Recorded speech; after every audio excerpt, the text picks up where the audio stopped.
Hey everyone, welcome back to my channel. চলে এসেছি আজকের একটা বাঙালির আরেকটা অথেন্টিক বেঙ্গলি রেসিপি নিয়ে। তো চলো দেখে নিই এটার জন্য কী কী লাগছে। তো তার জন্য ফার্স্টে কড়াইয়ে সর্ষের তেল গরম করে তাতে 5 ফোড়ন, শুকনো লঙ্কা আর একটু চিনি ফোড়ন দিয়ে দেবো। ফোড়নটা থেকে যখন অ্যারোমা বেরোতে শুরু করবে তখন এর মধ্যে ডুমো ডুমো ছোটো ছোটো করে কেটে রাখা কুমড়ো আর আলুগুলোকে ভালো করে ভেজে নেব। ভাজার সময় চিড়ে রাখা 2টো কাঁচা লঙ্কা, একটু থেতো করে রাখা আদা আর নুন, হলুদ, ধনে গুঁড়ো, জিরে গুঁড়ো, গোলমরিচ সামান্য একটু জাস্ট ঝালের জন্য আমি দিয়েছি, ওটা অপশনাল, দিতেও পারো নাও পারো। সমস্ত মশলা মিশিয়ে ভালো করে ওটাকে ভেজে সটে করে নিতে হবে।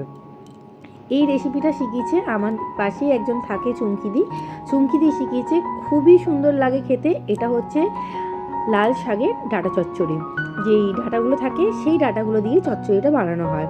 তো পাতা এতে থাকে না, গায়ে যতটুকু পাতা লেগে আছে ওইগুলো এর মধ্যে জাস্ট লেগে আছে, যেগুলো ছাড়িনি, বাকি সমস্তটা ডাঁটাই আছে। লাল শাকে ডাঁটা চচ্চড়ি। তো এটা আমি চুমকিদির কাছ থেকে শিখেছি। থ্যাঙ্কস টু ইউ চুমকিদি। খুব ভালো খেতে হয় রেসিপিটা, খুবই সুন্দর। আর গরম ভাতের সাথে তো খেতে অসাধারণ লাগে। তোমার মতন বানাতে পেরেছি কিনা জানি না, স্বাদ তোমার মতন হয়েছে কিনা জানি না, তুমি খেলে হয়তো বুঝতে পারতে।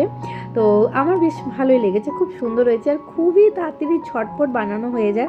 ঘরে থাকা সামগ্রী দিয়ে তৈরি হয়, দেখতেই পেলে একদম রেডি কিন্তু আমাদের লাল শাকের ডাঁটা চচ্চড়ি। জাস্ট ওই নুন, হলুদ, ধনে গুঁড়ো, জিরে গুঁড়ো সমস্তটা 1 টিস্পুন করে আছে, লঙ্কার গুঁড়ো আর ব্যাস, আলু আর কুমড়ো, আর এতে কিছু পড়ে না। ভালো করে মিশিয়ে নিলেই আমাদের একদম লাল শাকের ডাঁটা চচ্চড়ি রেডি। তো এটা প্রথম গরম ভাতের সাথে প্রথম ভাতে তোমরা পরিবেশন করো, দেখো তোমাদের খেতে অসাধারণ লাগে। খুবই একটা জনপ্রিয় বাঙালি পুরনো রেসিপি। আশা করছি তোমাদের সকলকার খুব মন জয় করেছে। ভালো লাগলে প্রতিবারে অনুরোধ রইল ছোট্ট করে একটা লাইক, কমেন্ট, শেয়ার করে দেওয়ার। দেখা হবে এরকম অনেক বাঙালি নতুন নতুন রেসিপির সাথে, অথেন্টিক রেসিপির সাথে। তোমাদের নিজেদের রেসিপি আমার সাথে শেয়ার করতে পারো। আমাকে অবশ্যই কমেন্ট বক্সে কমেন্ট করে জানিও তোমাদের এই রেসিপিটা কেমন লাগলো। Again thank you so much চুমকিদি আমাকে এই রেসিপিটা শিখিয়ে দেওয়ার জন্য। খুবই সুন্দর খেতে হয়েছিল, খুবই সুন্দর স্বাদ।